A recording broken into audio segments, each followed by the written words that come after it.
المقتدرة ريم اللعبي، وهي كما تعلمون فنانة تشكيلية وباحثة وناقدة ومسؤولة في العديد من اللقاءات المرتبطة بالفنون التشكيلية ومسؤولة عن معارض تشكيلية. هي حاصلة على دكتوراه في الفنون التشكيلية وعلوم الفن في جامعة السوربون سنة 2004، وأنجزت في إطار إقامة فنية بباريس مشروعها الفني ميتيساج أو ميتيساج. كانت عضوا في لجنة دولية لإعداد اقتراحات لتسجيل وثائق مغربية في السجل الذاكرة العالمي باليونسكو. هي باحثة وأستاذة للفنون التشكيلية وعلوم الفن بجامعة محمد الخامس بالرباط. أنجزت محترفا لها يهدف إلى الجمع بين التصورات النظرية والإنجازات التطبيقية، وأقامت العديد من المعارض التشكيلية، ولذلك فتجربتها مهمة جدا لإغناء هذا الموضوع. سوف تكون مداخلتها باللغة الفرنسية، وستتحدث عن موضوع محترف الفنون التشكيلية وعلوم الفن بكلية الآداب والعلوم الإنسانية بجامعة محمد الخامس بالرباط.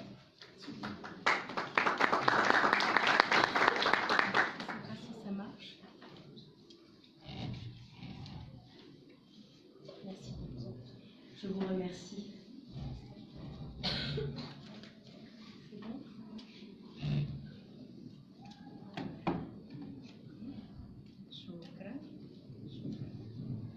Excusez-moi.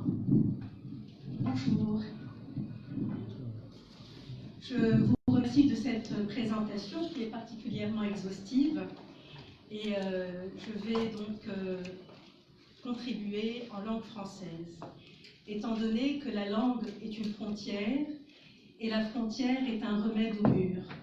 La langue est traduisible, donc c'est une porte de passage, c'est une passerelle, et je m'autorise donc à parler en français. Tout d'abord, à mon tour, j'aimerais aussi remercier infiniment les organisateurs de ce colloque, le ministère de la Culture et de la Communication particulièrement, qui nous rassemble aujourd'hui pour échanger autour d'une nécessité qui a été évoquée pleinement aujourd'hui, une nécessité, et j'en suis aussi convaincue, l'éducation artistique et culturelle accessible à tous au sein des établissements d'enseignement de la maternelle à l'université pour le mieux vivre ensemble, évidemment facteur de développement. L'intitulé de mon intervention est le suivant: Faire aimer l'art, une pédagogie de la perception. Avant de commencer, j'aimerais particulièrement remercier mes étudiants de l'atelier Arts Plastiques et Cinéma, dont je vais parler aujourd'hui spécifiquement. Ils me portent, on se porte d'une façon extraordinaire. Alors, je vais traiter de plusieurs points différents. Je vais commencer par une question: que peut l'art? Ensuite, je parlerai d'une expérience, cette expérience de l'atelier Arts Plastiques et Cinéma de l'Université Mohamed V de Rabat à la Faculté des Lettres et des Sciences Humaines. Je vais évoquer les retombées et je conclurai par cette idée: l'art, comme les sciences, la philosophie ou plus largement la pensée conceptuelle, même combat. Que peut l'art? Que peut la fréquentation, l'enseignement de l'art? Élargir l'horizon, éloigner du déterminisme purement sensible et aider donc à nous penser au sein de l'humanité. Là où l'esprit borné reste englué dans sa communauté d'origine au point de juger qu'elle est la seule possible, ou à tout le moins la seule bonne et légitime, l'esprit élargi parvient, en se situant du point de vue d'autrui, à contempler le monde en spectateur intéressé et bienveillant. L'expérience de l'art est comme apprendre une langue étrangère, une autre langue, n'est-ce pas? Quand j'apprends une autre langue que la mienne, c'est-à-dire l'arabe, l'amazigh, j'entre dans l'universel. Je peux non seulement communiquer avec le plus grand nombre d'êtres humains, mais je découvre aussi à travers le langage d'autres concepts, d'autres modalités du rapport à autrui et au monde. Je repousse donc les bornes naturelles de l'esprit rivé à ma communauté. Si connaître et aimer ne font qu'un, j'entre dans le domaine d'une existence humaine justifiée, productrice de sens. Que peut l'art? Rendre la vie plus intéressante que l'art, comme dirait l'autre, l'intensifier, lui dire oui, malgré tout, et croire en ce monde-ci tel qu'il est, sans illusion. Et à ce titre, permettez-moi d'évoquer un exemple, je crois que je ne peux pas trouver mieux. Il est le suivant.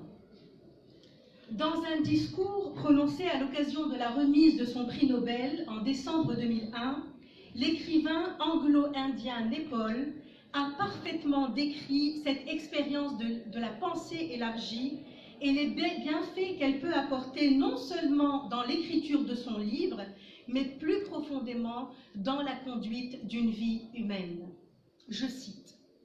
« Nous autres Indiens, immigrés de l'Inde, nous menions pour l'essentiel des vies ritualisées et n'étions pas encore capables de l'auto-évaluation nécessaire pour commencer à apprendre. À Trinidad, où nouveaux arrivants, nous formions une communauté désavantagée, cette idée d'exclusion était une sorte de protection qui nous permettait, pour un moment seulement, de vivre à notre manière et selon nos propres règles, de vivre dans notre propre Inde en train de s'effacer. D'où un extraordinaire égocentrisme. Nous regardions vers l'intérieur, nous accomplissions nos journées, le monde extérieur existait dans une sorte d'obscurité, nous ne nous interrogions sur rien. Et cet écrivain explique comment, une fois devenu écrivain, il dit « Mais quand ce livre a été terminé, j'ai eu le sentiment que j'avais tiré tout ce que je pouvais de mon île.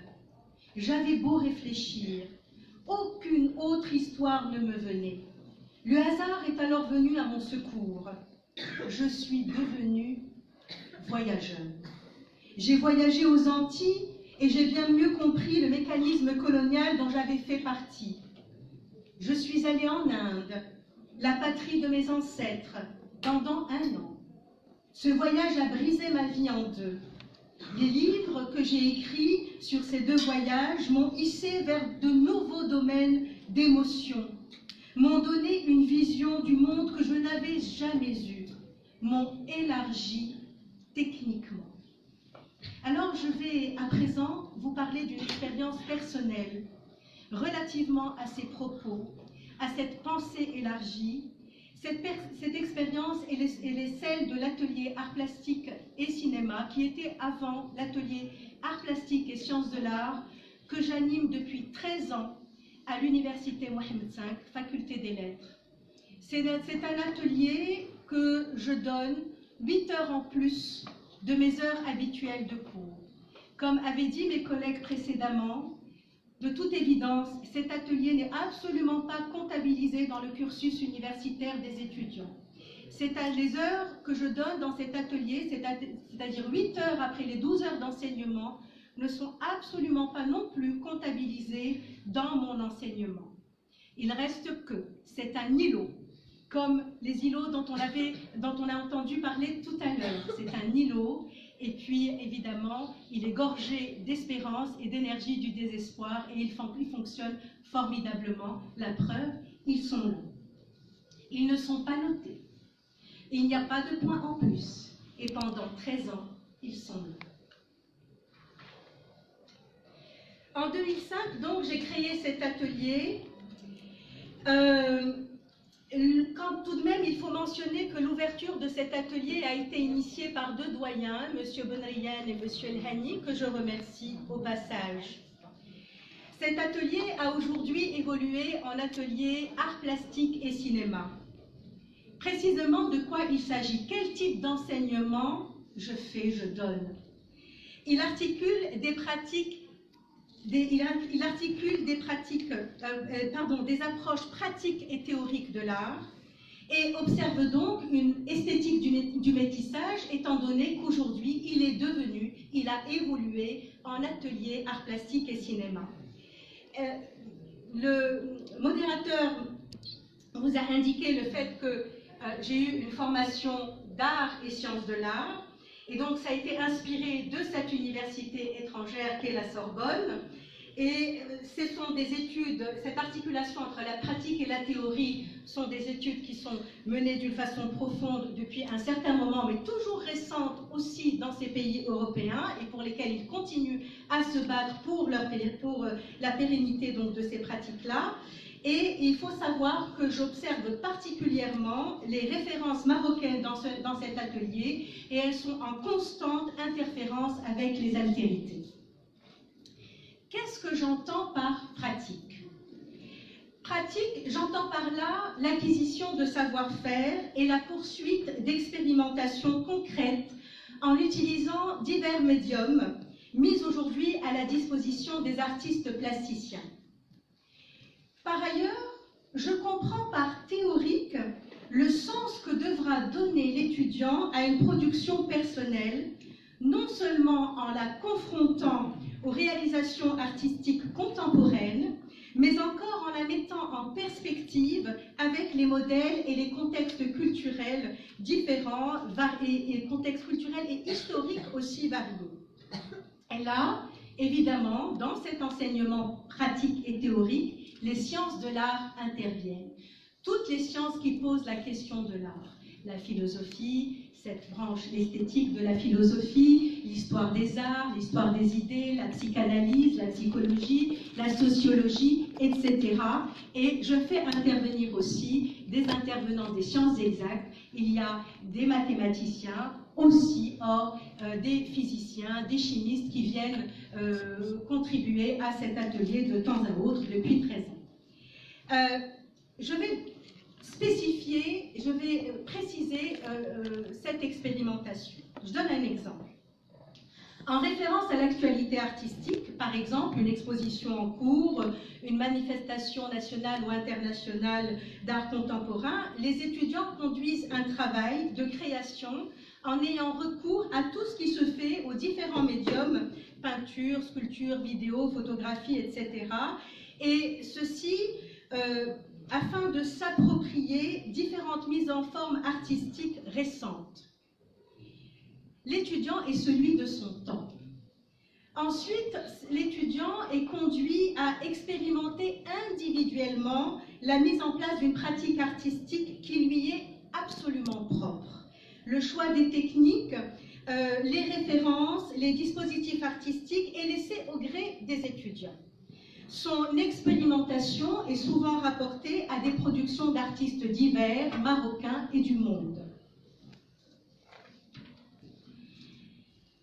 Enfin, dans une suite de réalisations plastiques, et là intervient la théorie, l'étudiant est amené à définir les techniques, le champ de référence et les dispositifs cohérents lui permettant de mettre en place une démarche créatrice personnelle. C'est manifestement un espace, comme vous voyez là, c'est manifestement un espace d'expression, un espace de savoir, de rencontre et de partage autour des arts dans la considération et le respect des particularités et de l'universalité. Dans cet atelier, il y a quelque chose de très particulier. C'est un espace producteur de liens entre parcours divers. Les étudiants qui y sont des étudiants de différents départements. Nous avons le département d'histoire, nous avons le département de géographie, nous avons le département des études islamiques, nous avons le département des études arabes, allemandes, françaises. Il y a aussi des étudiants de faculté de médecine, de faculté de droit. Et puis les niveaux sont différents. Du semestre 1 au doctorat. Et aucune langue n'est imposée. On parle dans notre atelier amazigh, on parle darija, on parle arabiya, on parle français. J'ai des étudiants chinois qui interviennent, ils parlent chinois et on essaye de se comprendre à travers justement cette autre langue que sont les arts plastiques. Et évidemment, on ouvre cet atelier à d'autres arts, le cinéma, la musique. Regardez l'espace profondément vivant que c'est. Et ce que je voudrais vous dire, c'est que cet atelier réalise des expositions d'art plastique. Comme je dis, il invite des artistes marocains. Il y avait à l'époque, Nabili est venu, il y a eu des poètes, il y a Abdeltif Labi est venu, Edouard Amra Malh est venu, le sociologue Fatima Al-Manisi était là, il y avait Nissa Bouri est venu, plusieurs artistes, quoi vous dire, vraiment je n'ai pas les noms en tête, mais nous les avons rencontrés au sein de cet atelier-là et en dehors, car nous visitons les expositions également. Des calligraphes, des cinéastes, des photographes, des danseurs, zinone, etc. Et donc on organise des visites d'exposition et des visites aussi d'ateliers d'artistes. On projette, on analyse le cinéma d'auteur. Ici, c'est avec Mohamed El-Khel, qui est animateur avec moi, entre autres activités. Et la musique est là, la poésie est là. Et nous visitons ces lieux de culture au musée Mohamed VI. C'est eux, à Bank El Maghrib, qui nous accueillent aussi formidablement. Bab el-Rouah, le musée du patrimoine et de l'archéologie. Bref, je laisse cette image pour le moment. Ce que je voudrais dire, c'est que cette pédagogie de la perception ne s'arrête pas là. Les questions de conservation et d'exposition finissent par devenir inéluctables. Pourquoi? Parce que chaque année, ou une année sur deux, quand on en a les moyens, on organise une exposition. Et donc ces questions sont inévitables. Et c'est en tant que commissaire d'exposition que je réponds à ces questions-là à mes étudiants. Certes de façon introductive, j'y réponds par la sensibilisation aux fonctions et missions du musée, son organisation administrative par exemple. Je les sensibilise à la conception et au montage d'exposition jusqu'à la médiation, et aussi je leur parle de la restauration, de l'expertise, etc. Je voudrais juste dire que ce domaine-là, en tandem avec l'enseignement de l'histoire des arts au Maroc, qui est en train de s'écrire, j'enseigne le montage et la conception d'expositions dans le cadre du master médiation culturelle et muséologie, toujours à l'université Mohamed V. Donc il y a des bourgeonnements aussi comme ça qu'il faut malgré tout saluer. Alors, véritablement, dans cet atelier, qu'est-ce qui se passe? On se rapproche, on fait ensemble, en considérant que toute disparité dans le rassemblement est une chance. Aussi, on outille le regard, on remet en question, on voit du relatif, de l'extérieur, de l'abstrait, de l'immédiat. On est au plus près du monde, de l'être des choses. Autrement dit, qu'est-ce qu'on fait? En travaillant plastiquement et théoriquement, on agit sur des actions. Je vous propose d'écouter ces verbes. On incite, induit, détourne, rend facile ou difficile, élargit ou limite, rend plus ou moins probable. Bref, qu'est-ce qu'on fait? On pense. On pense. On pense à travers l'art. Autrement dit, on invente d'autres possibilités de vie. Vous voyez comme c'est particulièrement expressif, loin des représentations imposées par l'idéologie du spectacle et du profit. Quelles sont les retombées de cet atelier? Qu'est-ce que je perçois? Quelle différence il y a entre mes étudiants et les autres?